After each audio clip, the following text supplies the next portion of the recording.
Praise the lord. పితా పుత్ర పవిత్రాత్మ నామమున ఆమేన్. క్రీస్తు ప్రభునందు ప్రియ దేవునికి బిడ్డలారా, ఈ తపస్కాలపు వాక్య ధ్యానాంశానికి మీ అందరినీ కూడా స్వాగతం పలుకుతూ ఉన్నాము.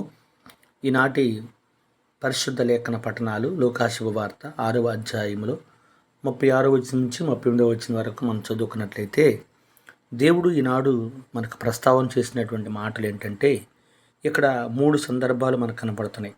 మీరు తండ్రి వలె మీరు కనికర్మ కలవారై ఉండండి అంటున్నాడు. రెండవది, పరుల గురించి తీర్పు చేయవద్దని చెప్తున్నాడు. మూడవది, క్షమాగుణం కలిగి ఉండాలని చెప్తున్నాడు. ప్రియ దేవుని బిడ్డలారా, క్రైస్తవ విశ్వాసులుగా మన జీవితాల్లో కనికరం అనేది చాలా అవసరమని చెప్తూ ఉన్నాడు. రెండవది, పరుల గురించి తీర్పు చేయవద్దని కూడా చెప్తున్నాడు.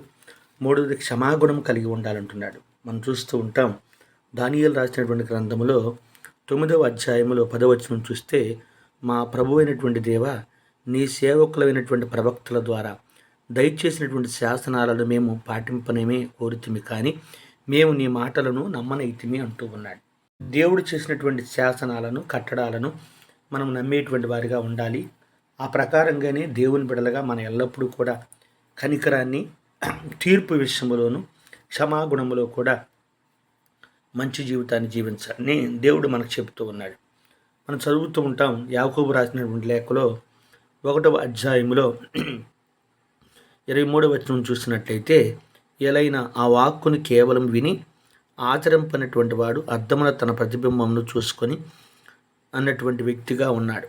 అతడు తన రూపమును ఒక్కమారు చూసుకొని అతడు మరలిపోడు. ఆ క్షణమునే తన రూపమును మరచిపోవును. కానీ స్వాతంత్రమునస్సుకు పరిపూర్ణమైనటువంటి చట్టమును జాగ్రత్తగా పరిశీలించి కేవలం విని మరచటియే కాక దాన్ని ఆచరించేవాడు దేవుని పొందుతాడు అంటున్నాడు. అని మనం విశ్వాసులుగా దేవుని మాటలు ఎన్నో ఆలకిస్తూ ఉంటాం. అందును బట్టైనా మనం తండ్రి వలె కనికర్మ కలిగి ఉండాలి, పరుల తీర్పు విషయంలో జాగ్రత్త వహించాలి, క్షమాగుణాన్ని కలిగి ఉండాలని ఈనాడు ఈ యొక్క పఠనాల ద్వారా దేవుడు మనకు చెప్తున్నాడు. కనుక అలాంటి సద్గుణాన్ని మనం కలిగి జీవించే బిడ్డలుగా దేవుడు మలచాలని, అలాంటి గుణాలను మనం జీవించే కృపను దేవుడు దయచేయమని మనం అందరం కూడా కలిసి ఈ సమయంలో ప్రార్థన చేసుకుందాం. పితా పుత్ర పవిత్రాత్మ నామమున ఆమేన్. మహిమాన్వితుడైనటువంటి దేవ, మా ప్రియ పరలోకపు తండ్రి, మీ ఘనమైనటువంటి నీ పరిశుద్ధమైనటువంటి పాదములకు వందనాలు. గడిచిన కాలం అంతా కూడా మీ కృపలో కాచాం, మీకు స్తోత్రాలు. జరగబోయే తరాలంతా కూడా మేలుకరంగాను ఆశీర్వాదంగా జరిగించమడుగుతున్నాం.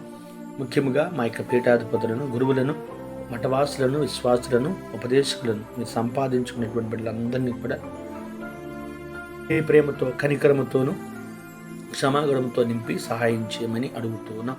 అలాగనే మరి ఈ రోజు నుంచి 10th క్లాస్ పిల్లలు పరీక్షలు రాస్తూ ఉండగా మరి పరీక్షల్లో తోడుగా ఉండి నడిపించి సహాయం చేయమని మా నాథుడును పిడి కుమారుడైనటువంటి యేసుక్రీస్తు ద్వారా అడిగి ప్రార్థించి విన్నవించుకుంటున్నాము తండ్రి. ఆమేన్.